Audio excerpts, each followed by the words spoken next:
Her kitchen is where the magic is made. Hi there, welcome to my channel or welcome back. I'm Holly, your friendly neighborhood carnivore, and I'm so happy you could join me today. So yesterday I got in the kitchen and I started playing with some ground beef. So I decided I wanted to make some ground beef jerky. Now, typically when I dehydrate ground beef, I just do a little salt and I move on.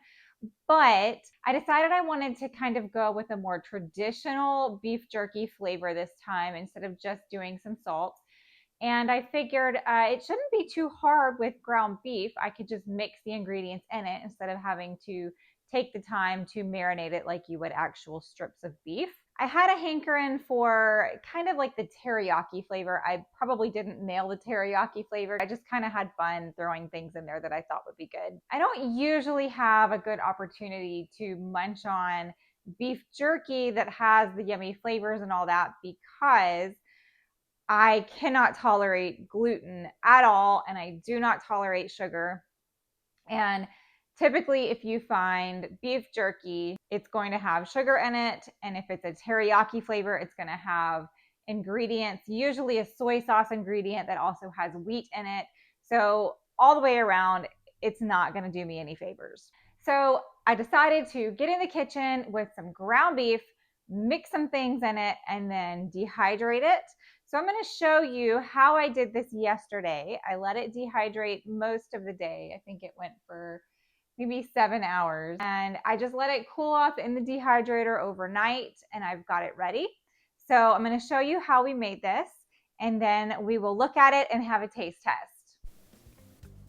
Get out a bowl and then get out some lean ground beef. Make sure it is very lean. The leaner the better because it will dehydrate better without all the extra fat. Dump the meat into the bowl and then it's time to start adding our flavors. I'm using a tablespoon of Worcestershire sauce,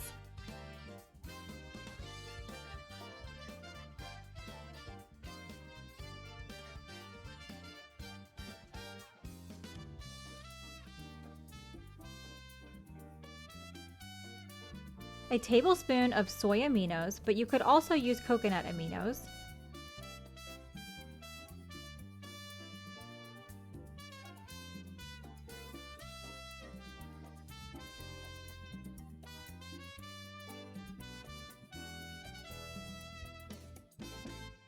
one teaspoon of onion powder,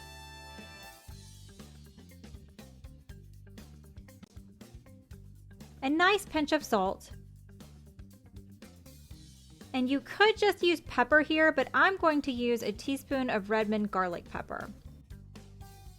Now it's time to get messy. Go ahead and get your hands in there, but if you've got a Band-Aid on like I do, make sure you put a glove over that sucker. Used Band-Aid is not the secret ingredient here. Once everything is all mixed together, divide out your meat so that you can roll it into pieces that will fit on your baking sheet. If you're making this in a full-size oven, you probably don't need to divide it out.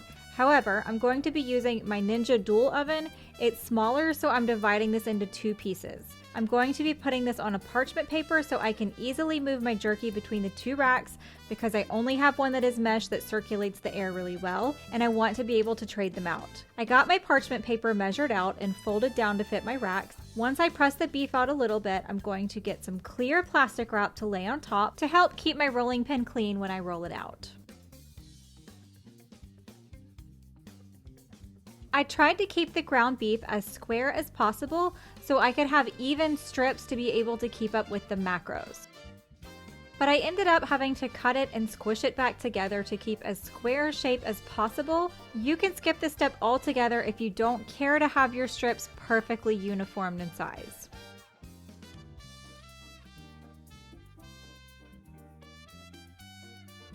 Next up, you're going to take a pizza cutter and you're going to score lines, so once this is dry, you can easily tear them apart.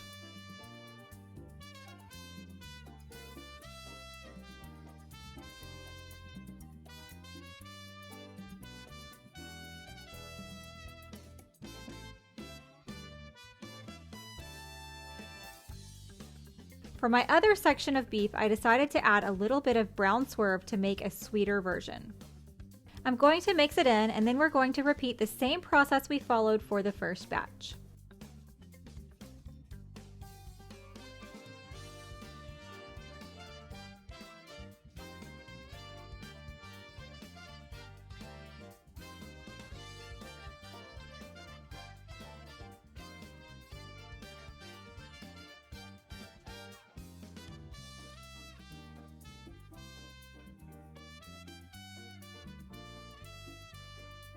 Then we're going to pop this into the dehydrator at 175 degrees Fahrenheit for about 7 hours.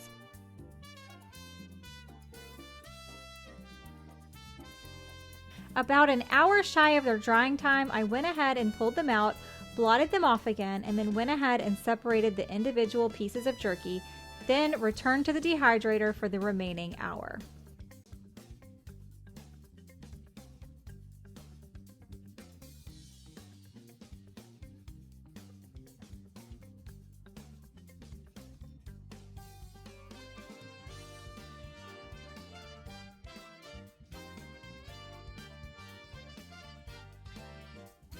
Okay guys, I am back with my beef jerky here. This was just made from ground beef. And then of course I had all my yummy ingredients added in. I believe I switched them up during cooking. I'm pretty sure this one is the non-sweetened one. And I think this is the one that I put a little bit of brown sugar swerve in, just to see how it goes, taste it. You know, like I said, I don't usually get the sweet, so I'm kind of excited to try one that's sweet. So here we go. Let me just show you. It's soft and bendy. This one did break. I almost wonder if this other one's not going to break because yeah, this one's a little bendier. It still breaks, but not as easily. So they cooked differently because I put this one on the actual wired rack with the parchment paper in the dehydrator. But the dehydrator I used, well, you can kind of see it here in the background. I can push it over. So it's got the rack for dehydrating goes up top, and then it's got other shelves in it, but it's not technically a dehydrator. It just has a dehydrating function. So I started one on the top and then one on the bottom layer, and it was not the wired rack and it was on the bottom. So the heat was hitting it differently. So the one that was lower, it took longer. I ended up having to flip it over. The other one, I flipped both of them over, but the one on top really didn't need it. The one on the bottom had to be flipped over. And then eventually I ended up reversing which one was where so that I could get it dried evenly because it wasn't quite working. But you know, when you have things like this, you just kind of have to play with it sometimes. So now I've mixed them up. I think I've got them right, but you know what? Okay, I traded it out for the other pieces because I laid them down where I know what they are. So this one is the one that I suspect is unsweetened. This is the one that I think has been sweetened with swerve. So we'll go with the unsweetened first, and it is beautiful.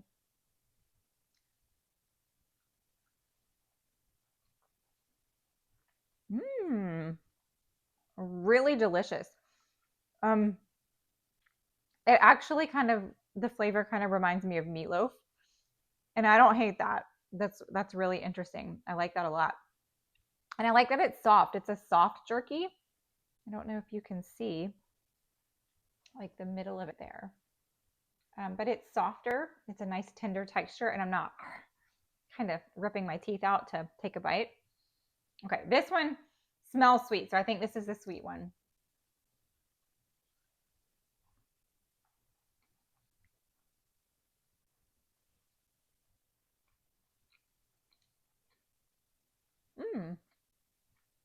Yeah, that's nice. Not a lot of sweet, just enough to change it up. And honestly, that's the only thing different between these is this one had the swerve in it, and they really taste a lot different from each other. And this doesn't taste super sweet. There's just a hint of it. I kind of think with the sweet, it would be really good with some extra spice added to it. So maybe some red pepper flakes or something like that. I think that would be really, really good.